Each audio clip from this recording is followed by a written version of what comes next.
Hello everyone, welcome to Pre-Study. সকলোকে স্বাগতম জনাইছো and good evening.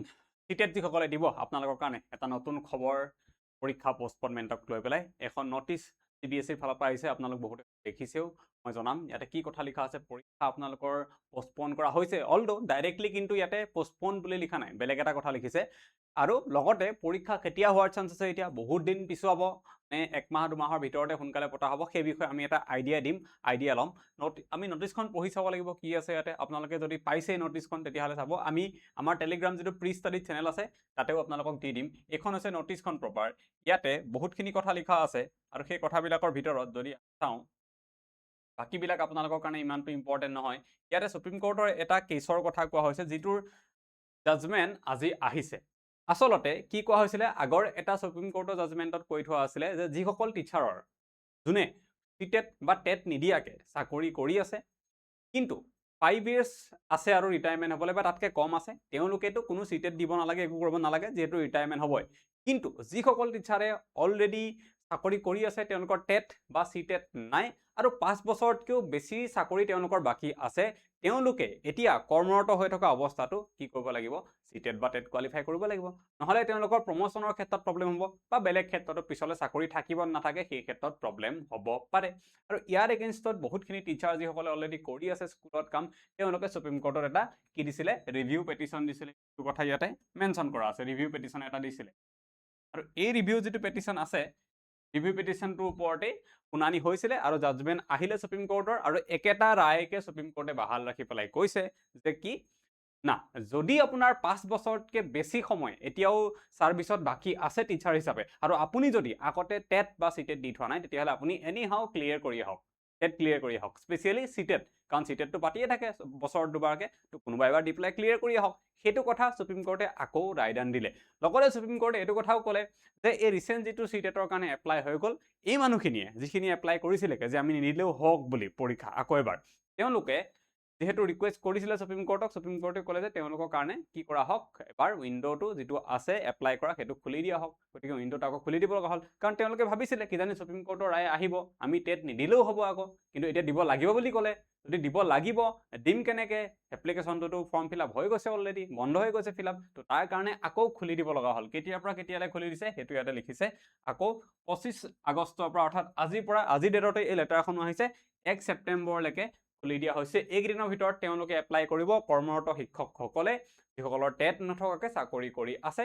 আৰু যিহেতু তেওঁলোকৰ কাৰণে এইখিনি কাম কৰিব লগা হ'ল, সেয়েহে 6 তাৰিখে এতিয়া আকৌ এই মানুহখিনিক লৈ পেলাই চিট প্লেন ক'ত কি বহাব, কি কৰিব, সেইবোৰ মিলাই 6 তাৰিখে কি কৰাটো সম্ভৱ নহয়, পৰীক্ষা পতাটো সম্ভৱ নহয়। গতিকে নিশ্চয়কৈ এতিয়া কি হ'ব, 6 তাৰিখেতো পৰীক্ষা হোৱাৰ চান্সেছ নাই। যদিও বা ইয়াত ক'তো লিখা নাই কিন্তু যে 6 তাৰিখে পৰীক্ষা নহ'ব বুলি কৈছে, এটা লাইন ইয়াতে কি লিখিছে, the revise date of 22nd edition of CTET, মানে এই যিটো চিটেট হ'ব সেইটো 22 নম্বৰটো চিটেট পাতিবলৈ গৈ আছে, তো ৰিভাইজ ডেট কথা ইয়াত লিখিছে, revise date of CTET examination will be announced after closure of the portal. এতিয়া ক্লোজাৰ অফ দ্য পৰ্টেল কেতিয়া হ'ব, ক্লোজাৰ অফ দ্য পৰ্টেল হ'ব 1 ছেপ্টেম্বৰ 2024 তাৰিখে। আৰু তাৰপিছত কৈছে ৰিভাইজ ডেট এটা আমি দি দিম বুলি কৈছে।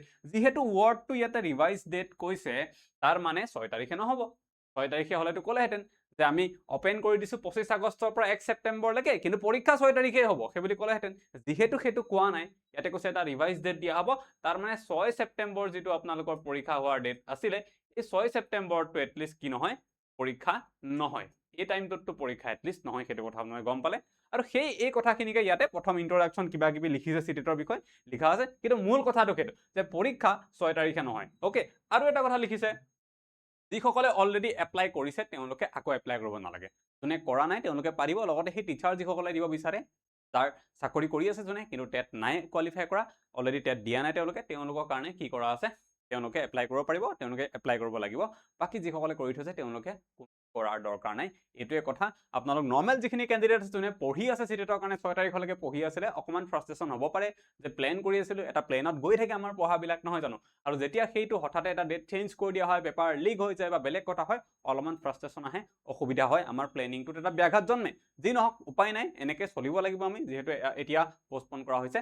নেক্সট কেতিয়া পৰীক্ষা হোৱাৰ চান্স আছে, এতিয়া এই গোটেই কামখিনি কৰোঁতে মোৰ হিচাপত বেছি সময় লাগিব নালাগে নেক্সট 1 মাহৰ ভিতৰত পৰীক্ষা পাতিব তেওঁলোকে পাৰে যদিও বা আমি নাজানো পাতিব কেতিয়া কিন্তু যদি বিচাৰে 6 তাৰিখৰ সলনি তেওঁলোকে গৈ পেলাই নেক্সট যিটো মাহ আছে অক্টোবৰ মাহৰ ফাৰ্ষ্ট উইক মানত পৰীক্ষা পাতিব পাৰে এইটো সম্ভৱ হয় এইটো অসম্ভৱ নহয় কেতিয়া অক্টোবৰ মাহৰ ফাৰ্ষ্ট উইকৰ ভিতৰত পাতিব পাৰে তো আপোনালোকে টাৰ্গেট লওক যে আৰু 1 মাহ মান পিছত পৰীক্ষা হ'ব অক্টোবৰ মাহৰ ফাৰ্ষ্ট উইকত সেই হিচাপত পঢ়ি থাকক বা ছেপ্টেম্বৰ মাহৰ ভিতৰতে পৰীক্ষা লাষ্টৰ ফালেও হ'বও পাৰে আপোনালোকে 6 তাৰিখৰ টাৰ্গেট কৰি যিহেতু পঢ়িছিলে প্ৰিপাৰেশ্যন হৈ আছে খালি এতিয়া ৰিলেক্স হৈ নাযাব কোনেও যে পৰীক্ষাটো পিছুৱাই দিলে এতিয়া ৰিলেক্স হৈ যাওঁ অকল হাল নহয় যিটো পেছত 6 তাৰিখে হ'ব বুলি পঢ়ি আছিলে সেইটো পেছতে আপোনালোকে পঢ়ি থাকক তেতিয়া আপোনালোকৰ আৰু বেছি লাভ হ'ব সময় বেছি পালে আৰু পঢ়াটো যদি একে জছত চলাই নি থাকে লাভ হ'ব আমাৰ ইয়াতে প্ৰি ষ্টাডি চেনেলত ৰজত ছাৰে অলৰেডি অসমীয়া ক্লাছ ষ্টাৰ্ট কৰিছে আপোনালোকে চাব পাৰে লাইভ ক্লাছেছত আছে আমি এটা প্লেলিষ্ট বনাই দিম আৰু লগতে আমি অনাগত সময়ত পৰিণীতা মেমে ক্লাছ ল'ব মেমে চিটেট ক্লিয়াৰ কৰিছে 2-3বাৰ ৰজত ছাৰে 2-3বাৰ ক্লিয়াৰ কৰিছে মেমেটো জিটিপিজিটিও ক্লিয়াৰ কৰিছে ৰজত ছাৰেও স্কুলত টিচাৰ হিচাপে কাম কৰি আছে নৱৰণ ছাৰে মেথ পঢ়াই ছাৰে চিটেট ক্লিয়াৰ কৰিছে তো গোটেইখিনি চিটেট ক্লিয়াৰ কৰা মানুহ আৰু লগতে মই জিএছ সেকশনটোত আপোনালোকৰ সোশ্যাল সায়েন্স বহুত ভালকে পঢ়াই দিম অনাগত সময়ত যদি আপুনি আকৌ চিটেট দিব মাৰ্কস বহাবলৈ হওক নেক্সট টাইমৰ বা যি কাৰণে হওক আমাৰ লগত জড়িত হৈ থাকিব আমাৰ চেনেলটো সাবস্ক্ৰাইব কৰি ৰাখিব ইয়াত চিটেটক লৈ পেলাই অসমত আপোনালোকে অসমীয়াত বহুত ধুনীয়া ধুনীয়া কন্টেন্ট অনাগত সময়ত পাবলৈ গৈ আছে তো এইখিনি আমাৰ ক'ব লগা আছিলে কথা থেংক ইউ